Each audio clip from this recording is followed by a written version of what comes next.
La question juive de Bruno Bauer, 1843, auquel a répondu Karl Marx, chapitre 3, la position du christianisme par rapport au judaïsme.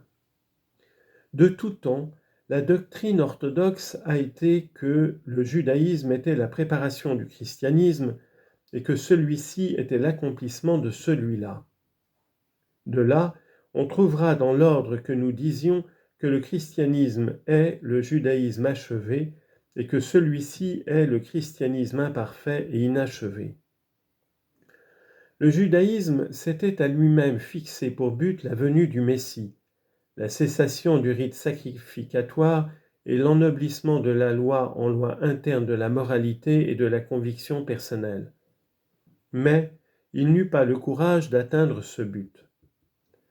La communauté chrétienne, nous présupposons pour ce précepte l'exactitude des démonstrations de la critique moderne, naquit avec la déclaration du judaïsme qu'il avait terminé sa course et atteint sa limite. Voici le judaïsme qui se dit à lui-même « point, le but est atteint.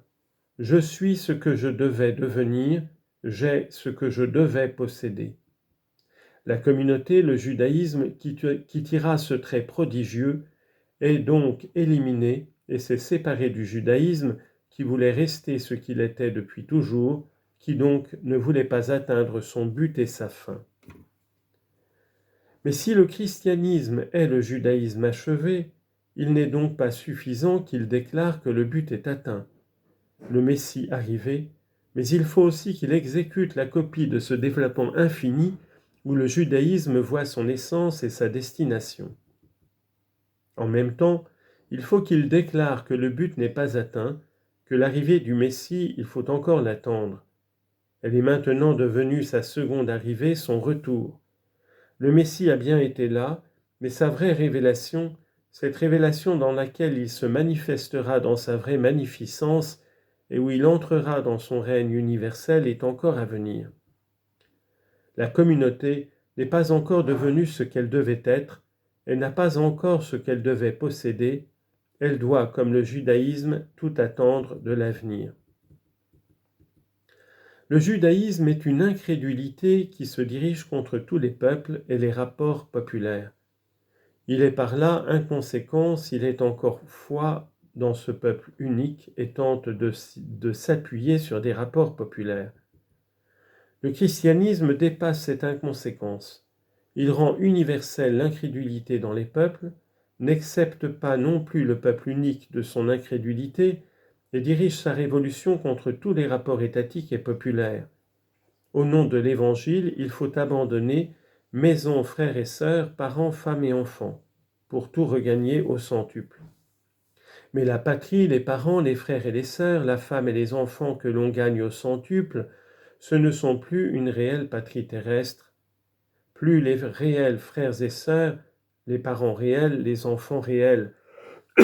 L'épouse gagnée au centuple n'est plus l'épouse réelle, mais ce qu'on a gagné au centuple n'est que l'apparence de ce qu'on a perdu et abandonné, son reflet céleste. Le christianisme a fait ce que le judaïsme n'a fait qu'imparfaitement et sans logique. Il a expulsé l'homme de sa maison, de sa condition laïque et de ses relations, de même que de sa relation à l'État et au peuple, pour lui rendre tout ce qu'il a perdu au nom de l'Évangile sous une forme merveilleuse, une merveilleuse patrie, une merveilleuse maison, un merveilleux père, une merveilleuse mère, de merveilleux enfants, des sœurs et des frères merveilleux, une épouse merveilleuse. Le christianisme s'imposa lorsque les peuples eurent perdu la foi en eux-mêmes et désespérèrent de leur vie politique. C'est l'expression religieuse de cette incrédulité que les peuples se sont opposés les uns et les autres, et c'est la désagrégation des rapports politiques et civiques dans leur reflet merveilleux. Le peuple juif était le peuple qui, en somme, n'était pas un peuple, le peuple de la chimère, et inconséquent encore en ceci qu'il voulait exister en tant que peuple réel. Le christianisme dépasse cette inconséquence, ce faux reflet de l'existence populaire, et crée le peuple prodigieux, le peuple saint, le peuple du sacerdoce royal. Le christianisme dépassa les barrières entre les peuples et fonda la communauté universelle, mais il acheva le judaïsme également sous l'aspect de la perfection et de la généralisation du particularisme et de l'exclusivisme. Le judaïsme ne fit qu'exclure les autres peuples du peuple unique. Par contre, la communauté chrétienne exclut tout caractère populaire, toute particularité nationale et dirige son zèle contre tout peuple qui voudrait croire en lui-même et se donner des lois pour sa foi en lui-même et dans sa confiance en sa justification. Finalement, il exclut quiconque s'en rapporte à lui-même, au droit qu'il possède en tant qu'homme, donc au droit de l'humanité. Il ne veut pas avoir l'homme réel, mais l'homme qui est expulsé de sa vraie humanité, l'homme de nouveau au monde, l'homme merveilleux. Selon la foi juive, l'homme ne peut échapper à l'inévitable, se souiller de différentes manières. La nature dans laquelle il vit lui tend un piège, est son ennemi et le convie à des souillures dont il doit se libérer par de saintes ablutions. Le christianisme prend au sérieux le caractère inévitable de la flétrissure et la nature impure où l'homme vit. Il l'érige en nature universelle, en un mot, nature de l'homme. L'homme est par nature impur, il a donc besoin d'une ablution qui ne lui ôte pas des tâches isolées, mais l'impureté en général. Aussi, le baptême a-t-il été institué. Le judaïsme distingue entre les aliments particulièrement purs et les aliments particulièrement impurs et considère en même temps que tous ont une seule et même origine. Aussi le christianisme autorise-t-il tous les aliments tels que les produits de la nature, mais cela rend seul possible d'achever la distinction entre aliments purs et impurs. À l'aliment naturel et quotidien, il oppose l'aliment unique, le vrai, le propre, l'aliment vraiment nourrissant, l'aliment sain et merveilleux que l'on offre lors de la communion. Ce sont ces lois d'hygiène et d'alimentation qui isolent le juif des autres peuples. Le baptême et la communion isolent le chrétien de tous les autres hommes. Merveilleuse purification, tous les autres vivent dans l'impureté qui, d'après la foi, est inhérente à la nature humaine. Pour lui, l'homme est impur en tant que tel. Le peuple juif n'a pu produire aucune loi étatique et populaire réelle et n'était qu'un assemblage d'atomes. Cet isolement est fondé dans l'essence du judaïsme. Il devait donc s'achever dans le christianisme et devint devoir et plus haute destination du fidèle. Il faut que le fidèle forme lui-même une affaire privée et fasse de celle-ci la plus haute de ses affaires. Il ne doit veiller à rien plus qu'à lui-même, à son âme et à sa félicité, et il doit la porter en si haute estime qu'en cas de nécessité, tout ce qui a ordinairement cours parmi les hommes est considéré comme ce qu'il y a de plus haut, il est en devoir de le sacrifier à celle-ci.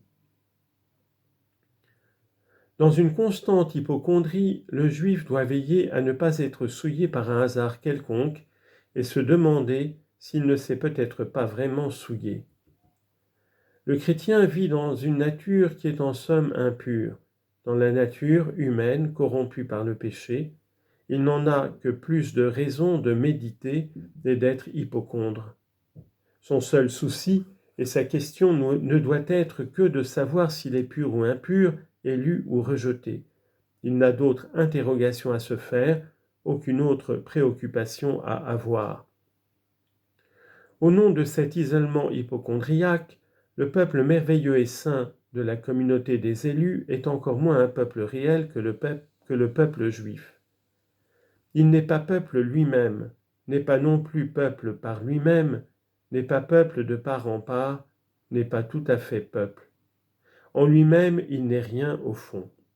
Il n'est réellement présent que dans son grand prêtre, dans la tête qui pense pour lui, décide et conclut dans toutes les affaires, dans le Messie.